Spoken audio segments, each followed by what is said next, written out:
Welcome to this first webinar for the inclusive development piece. It's all about taking those first steps towards inclusive tourism. My name is Marina Daduka.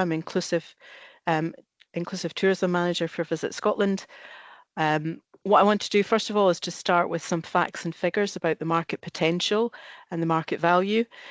The value of accessible tourism to Scotland currently is 1.75 billion, and that's taken from tourism surveys which were done in 2023. We've got 25% of the UK population which is disabled. That's 1 in 4, and there are 10 million people in the UK who are over 65. And we know as we age, we tend to start to get a disability or disabilities through the aging process. 70 to 80% of disabilities are estimated to be invisible.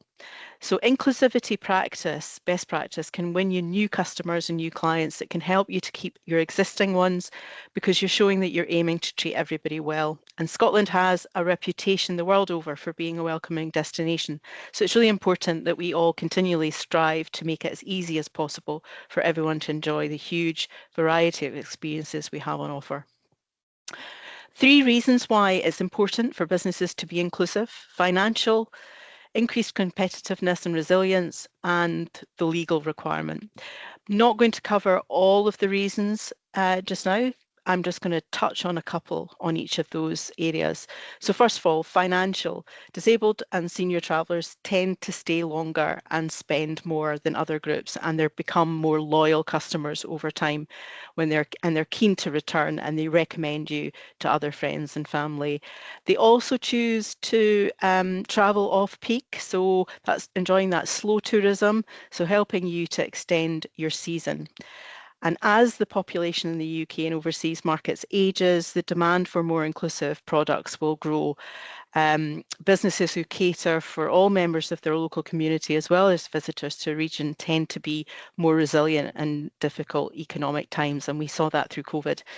In terms of the legal requirement, every business has a statutory obligation to comply with the Equality Act and make a reasonable adjustment. But what I would say is what is reasonable will be different for every business. And one of the things that we have been able to do for you is pull together some really useful advice and tips and checklists and guidance on what you can do within your business to make your business more inclusive.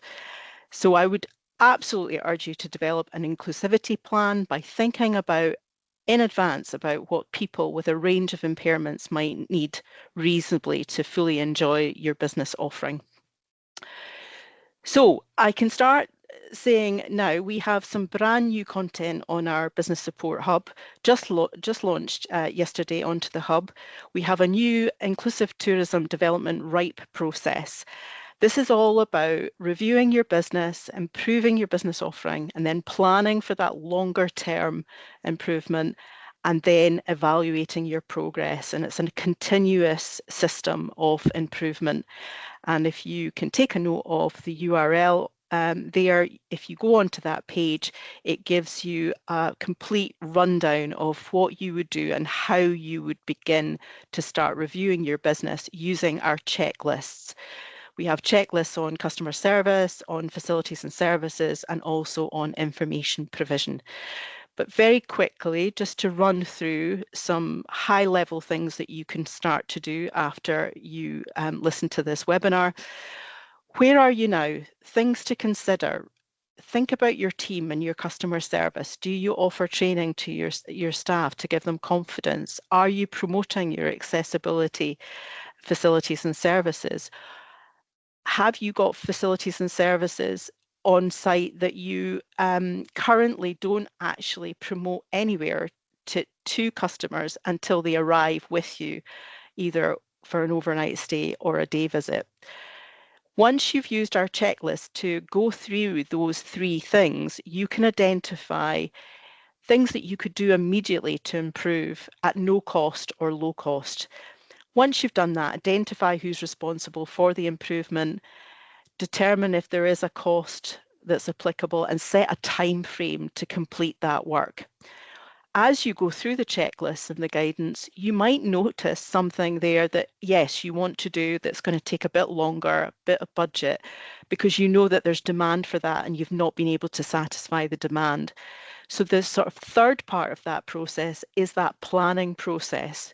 Make a simple, longer term improvement plan. Consider your facilities and equipment, which might need a bit more investment, or maybe you would look to do that in any planned refurbishment process further down the line.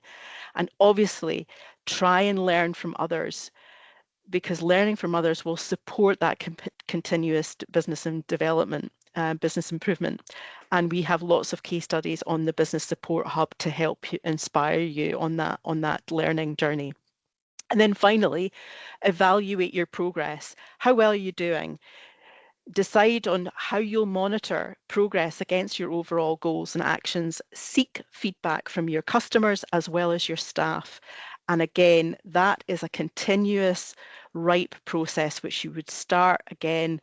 You maybe look at this every year and look and plan what you're going to do, and then look at your improvements and monitor your progress.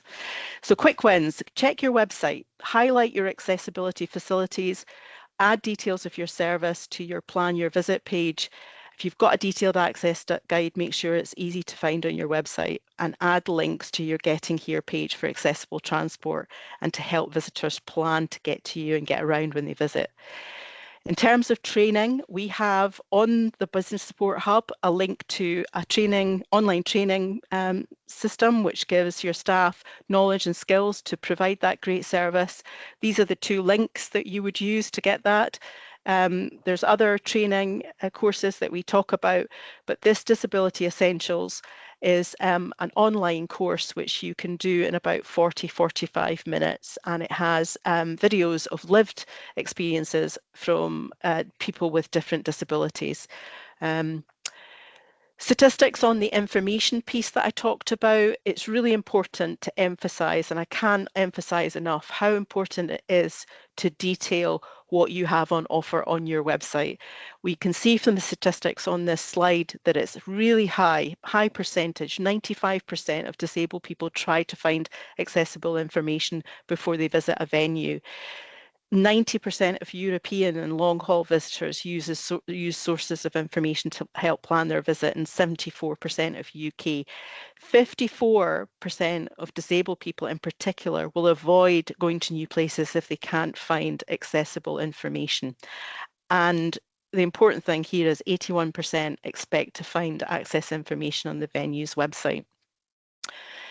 In terms of facilities and services that you offer, you may be doing things and you don't really think about emphasizing that on your website. So all I've done here is taken access features that might typically be found at an attraction, a food and drink venue, or an event, and split it into the different impairments just to give you a feel for some of the things that you might currently have but you're not promoting in any way. So there's step-free access to all or most of your areas. You've got seating available at regular intervals. You've got designated accessible parking bays within 50 metres of your main entrance. These are really useful for visitors with mobility impairments, but then we've got things for hearing loss, like hearing loop systems, a quieter table in a noisy area of a restaurant. Visitors with sight impairment, you've got large print available on site. You've got tactile signage or audio description information. And for neurodivergent visitors, you might have a quiet room, sensory pack, sensory sessions, or dementia-friendly sessions, and some other things that would help all customers fast-track queuing, concessions, and essential companion discounts. Accommodation, again, split into the different impairment groups, but just a couple that I'll pick out. Visitors with mobility impairments, do you have a ground floor room? Have you got a standard room with a level entry shower? Do you have a menu of equipment that might support visitors during their visit? Hearing loop, quieter table, orientation tour for visitors with sight loss. Again, standard room with a level entry shower, because people with sight impairment don't actually need an accessible room, because accessible rooms tend to be bigger and harder to navigate. Neurodivergent customers, again, useful to tell customers that your staff are trained to support them. Again, some other things at the bottom of that slide which talk to broader facilities that can help anyone in that inclusive welcome. Moving towards the end of my presentation here, access information, we partner with Accessible, and they are a specialist in access guide production. They can do a quality assured guide for you. They give you a URL and you add it to your website. If you're interested, the URL is on the bottom of that slide, but you can also find it within the Business Support Hub. And finally, we have a newsletter, and I would urge you to sign up to our Business Support monthly newsletter. You'll get the latest advice and tips, and in particular, there's new accessibility and inclusion information going up onto our Business Support Hub in January. So you'll be first to hear and first to see all of the guidance and the information.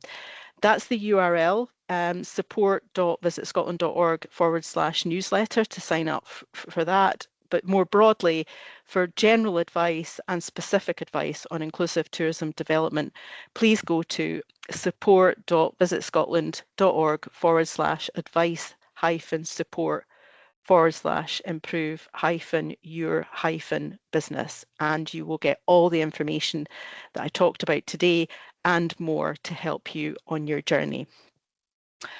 Finally, I just want to thank you for giving us 15 minutes of your time for me to take you through the first steps in inclusive tourism development.